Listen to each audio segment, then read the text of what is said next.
I'll get to Laji. And then you will face back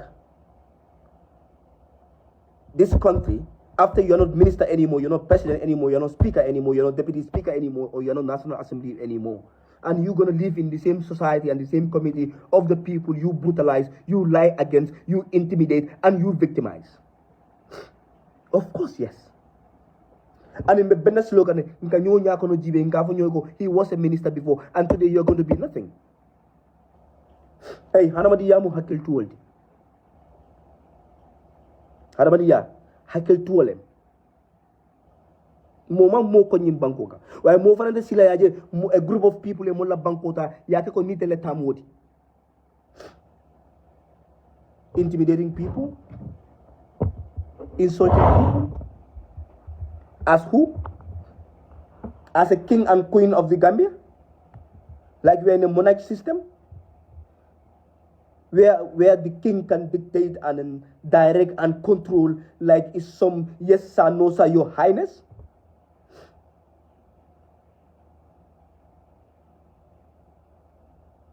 Those days are gone. Those days are gone. And now we need to go personal. Either you're an activist, you are civil society, you are political party. The way this regime is going, if we continue to allow them to go this way, we are all going to be victims of a regime. We have seen victims of former regimes. We have seen victims of former regimes. And if we stay quiet because it's not me or it's not one of me, therefore we will become victims of the same regime one day, and there will be no other person to also speak up for us, because when somebody else was a victim, we refuse to speak because it's not me or it's not one of me. And then we have seen that happen with the Jammeh regime. I think the most fortunate thing about this country is we don't learn from history. We invested so much into a truth commission to uproot and unearth the truth about the 22 years of dictatorship and an abuse of power in this country.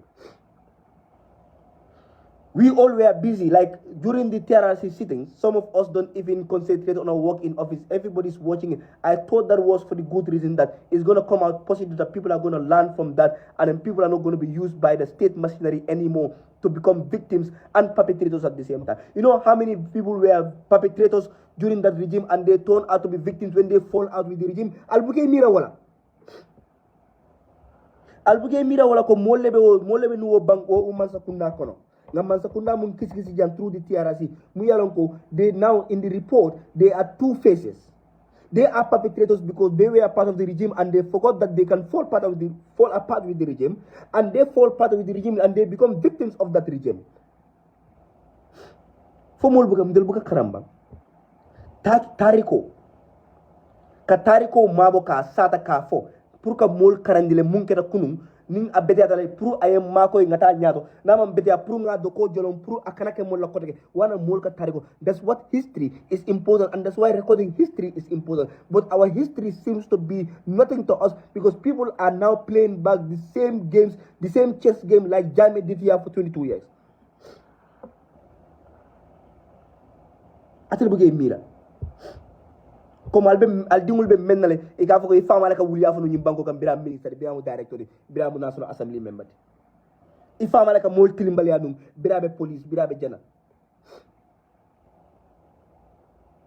al buge mira wala ko be sotale ko wekelale, and all you are interested in is drive those prados and travel and then be corrupt, be liars, and then be regime apologists, and that's all what you do. You see, this MPP government is becoming dangerous, and then it's high time we talk about it. It's high time we talk about that. People are thinking that these issues are minor issues. This is how Jammeh started. Go and read about Jammeh and the 22 years dictatorship. Nobody will tell you he just jumped from anywhere and do what he did. He started testing the waters, and people accepted it, and people keep quiet on it, and people allow it to do what he's gonna do. And he become a king and uncontrollable human being, and we all started crying. That we cannot repeat the same scenario in this country again. Like Mankarang.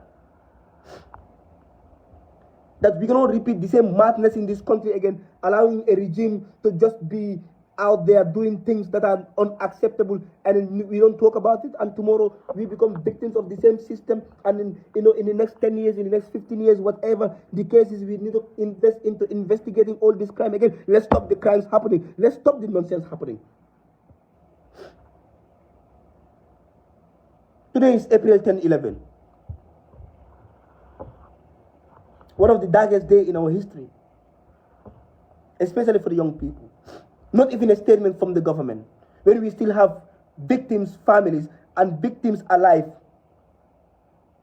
TRC recommendations refuse to be implemented, and they don't even care about those victims.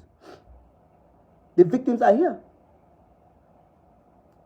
What happened in April 10/11, if today is April 10th, and then the government cannot even make a statement, but the Ministry of Information can rush and do a fact-check story and lie more about a factual story, that says a lot about the kind of regime we are in. That says a lot about the kind of public officials we have in this country. That speaks a lot about the kind of society we are in. That speaks a lot about the whole of being accepting what can kill you, what can harm you, what can victimize you.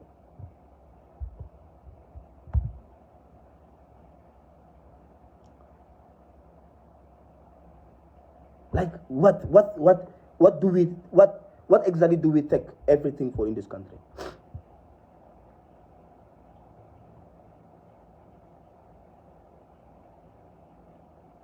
I'm saying this here, and I think I spoke for almost an hour, that the Omar case is true, that the fact-check story by the ministry is a blue fat lie,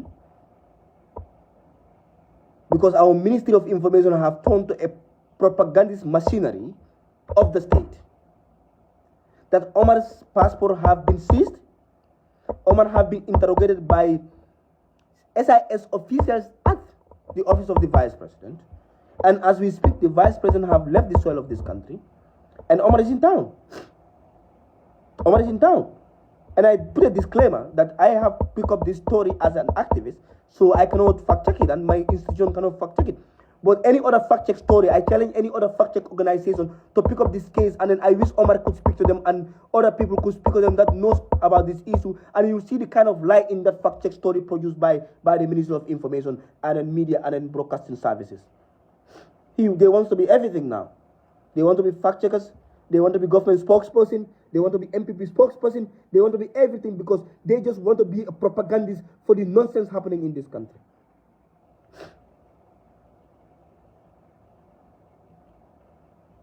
Omar's passport have been processed by the ministry. All other delegation members' passport have been processed. They have left.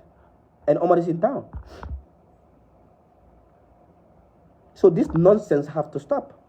And you think this is going to be stopped by watching them do what they do, or being succumbing to the state apologies that will come and rant on our Facebook pages and lie and then defend a regime that it doesn't even benefit them, just because they want to say, okay, Kimom, government bill they support, that kind of lie. What will you have phoning nafikiyaning hasidiya fosi banyim bankoka?